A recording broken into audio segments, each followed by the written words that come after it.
G'day everyone. A couple of weeks back, I did a video about AI alignment, and what prompted me to do that was I was watching a bunch of YouTube videos about Sam Altman, Dario, some of these big AI names talking about how we've got to be safe and that the AI models are trained for safety.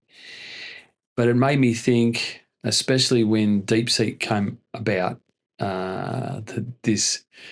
they got a lot of competition going on. And I thought, hold on, we're talking about safety, and then they're talking about beating China and then corporate profits. And I thought, AI alignment, who are we aligning for?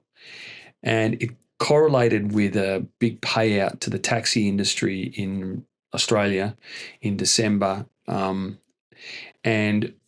what I thought was that a $70 cab ride in, say, 2003, before the rideshare companies, would stay here in Australia. And then this big disruption came, and now the same $70 cab ride means that 20 or 30% of it goes offshore to these big American companies. And I thought, this AI alignment, it's great, but really what it's going to do is feed these big American companies with profits, and businesses, local businesses, real estate, accounting, whatever it may be, that live across the world, not just in Australia, but across the world, would suffer, because these AI is such a transformative technology that we'd build agents, and these companies would offer things that would fundamentally take money away from the local economies and reduce jobs and all that sort of stuff. And I thought, oh my word, that's a real existential threat.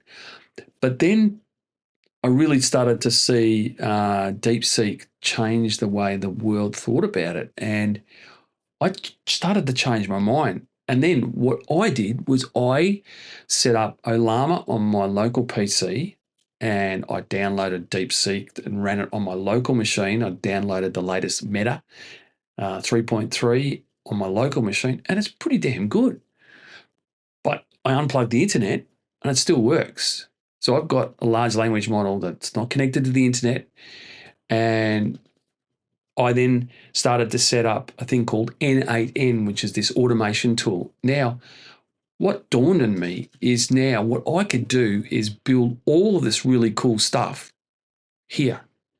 And then I'm starting to think about, well, can I train these models? And then, of course, I went on to Hugging Face and some of the other and Olama, and there's all these post-trained models. So they've taken these models from international, these open source models, they've trained them on whatever, and I thought, wow, we can do that. So let's say I've got a client that's in accounting or real estate or insurance, manufacturing, and they come to me with a really unique set of stuff, and they want AI to help drive efficiencies in their business.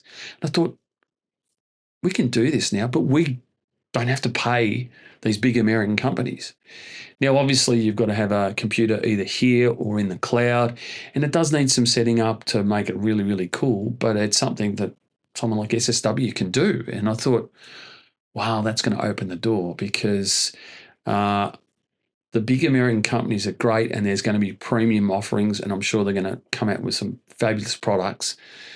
But right now, if you've got for instance, an account like real estate is very local for countries like Australia, the UK, Europe, across the world. It's very, very local. And you've got a particular use case to do something like valuations or something that's very local. You can build a really cool workflow, and you train it on local data. You can host it locally, host it on your own computer if it runs fast enough, and do something really quite cool locally for not huge, huge money. And it made me think, wow, this isn't going to be off to the US.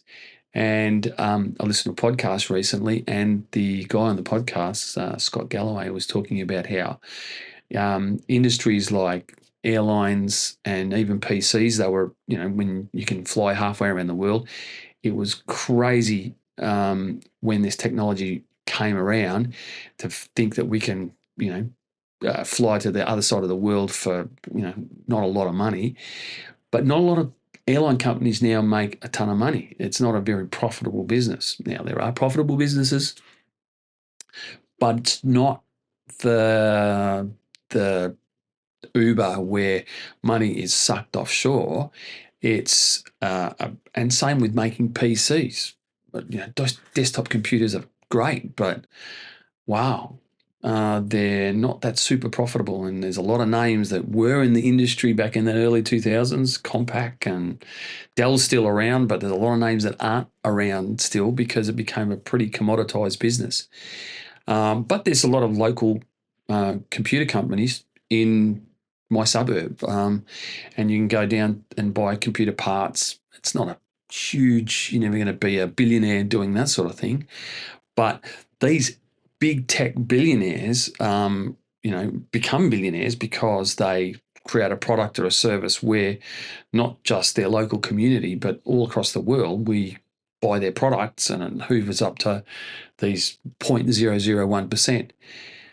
So I'm a little bit more bullish on AI, that it can be something that can help everybody. So I've changed my mind. What about you?